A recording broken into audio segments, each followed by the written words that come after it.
जय श्री गणेशाय नमः। संकट चौथ की कथा। जय श्री कृष्ण भक्तों, सभी लोगों के संकटों और दुखों को हरने वाला संकट चौथ माघ माह के कृष्ण पक्ष की चतुर्थी तिथि को मनाया जाता है। इस दिन गणेश भगवान की पूजा होती है। माघ कृष्ण पक्ष की चतुर्थी तिथि को रखा जाने वाला संकट चौथ व्रत महिलाओं के लिए बेहद खास होता है, क्योंकि ये व्रत माताएं अपनी संतान की लंबी आयु और सुखी जीवन की कामना से रखती हैं। पूरा दिन व्रत रखकर रात में चंद्रमा को अर्घ देकर व्रत खोला जाता है। संतान की लंबी उम्र और सुखी जीवन की कामना से रखती हैं। पूरा दिन व्रत रखकर रात में चंद्रमा को अर्घ देकर व्रत खोला जाता है। संतान की लंबी उम्र सौभाग्य में वृद्धि के लिए यह व्रत बहुत ही महत्वपूर्ण होता है। आज के इस वीडियो में हम आपको सुनाने जा रहे हैं संकट चौथ की पावन कथा।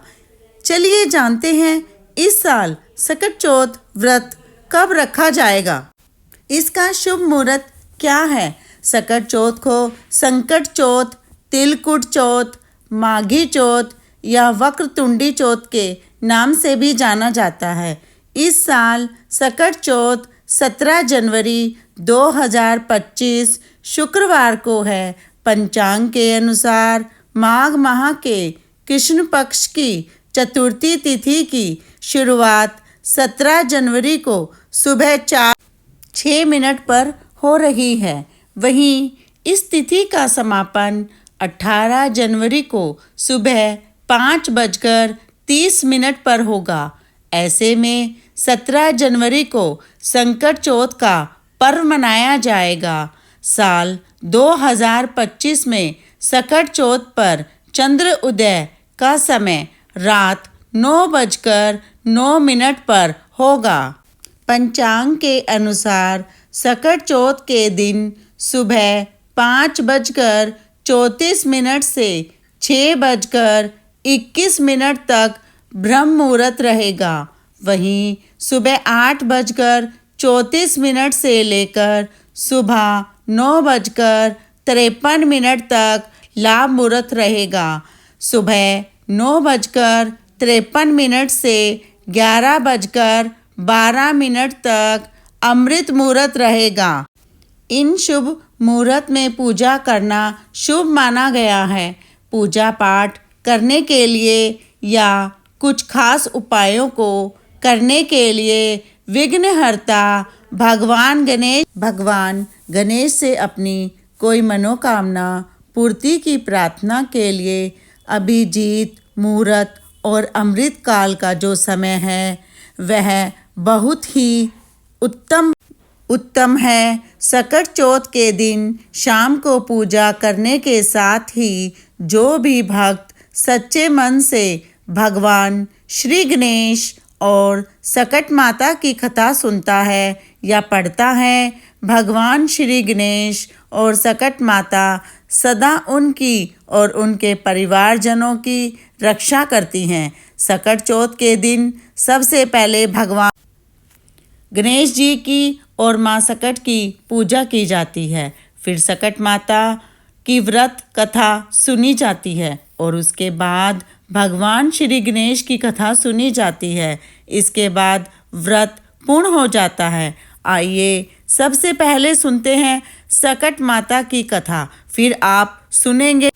एक समय की बात है, राजा हरिश्चंद्र के राज्य में एक कुमार था। वह मिट्टी के बर्तन बनाता था, लेकिन वे कच्चे रह जाते थे। एक पुजारी की सलाह पर उसने इस समस्या को दूर करने के लिए एक छोटे बालक को मिट्टी के बर्तनों के साथ आग में डाल दिया। उस दिन संकटी चतुर्थी का दिन था। उस बच्चे की माँ अपने बेटे के लिए परेशान थी। उसने गणेश जी से बेटे की कुशलता की प्रार्थना की। दूसरे दिन जब कुम्हार ने सुबह उठकर देखा तो आग में उसके बर्तन तो पक गए थे, लेकिन बच्चे का बाल भी बाका नहीं हुआ। वह डर गया और राजा के दरबार में जाकर सारी घटना बताई। इसके बाद राजा ने उस बच्चे और उसकी माँ को बुलावा भेजा तो माँ ने सभी तरह के विघ्नों को दूर करने वाली संकष्टी चतुर्थी का वर्णन किया। इस घटना के बाद से महिलाएं संतान और परिवार के सौभाग्य के लिए सकट चौथ का व्रत करने लगी। अब मैं आपको सुनाती हूँ गणेश जी की कहानी। एक बार एक बुढ़िया थी। वह बहुत ही गरीब और दृष्टिहीन थी। उसका एक बेटा था और बहू थे। वह बुढ़िया सदैव गणेश जी की पूजा किया करती थी।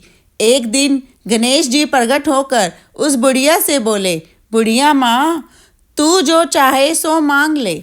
बुढ़िया बोली, मुझे तो मांगना नहीं आता, कैसे और क्या मांगूं? तब गणेश जी बोले, अपने बहू बेटे से पूछ कर मांग ले। तब बुढ़िया ने अपने बेटे से कहा, गणेश जी कहते हैं तू कुछ मांग ले, बता मैं क्या मांगूं? पुत्र ने कहा, माँ तू धन मांग ले।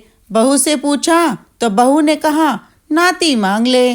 तब बुढ़िया ने सोचा कि ये तो अपने अपने मतलब की बात कह रहे हैं। अतः उस बुढ़िया ने पड़ोसिनों से पूछा तो उन्होंने कहा, बुढ़िया तू कितने दिन की है, कितने दिन जिएगी? क्यों तू धन मांगे, क्यों तू नाती पोते मांगे? तू तो अपनी आंखें मांग ले, जिससे तेरी जिंदगी आराम से कट जाएगी।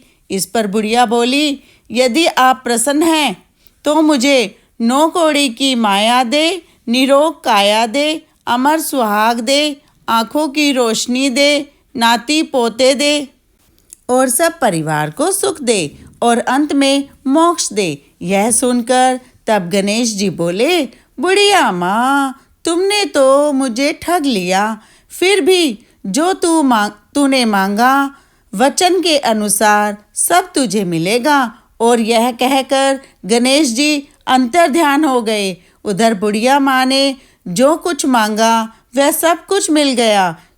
हे गणेश जी महाराज, जैसे तुमने उस बुढ़िया माँ को सब कुछ दिया वैसे ही सबको देना और गणेश जी की आरती आज संकट चौथ पर अवश्य करें। जय गणेश देवा।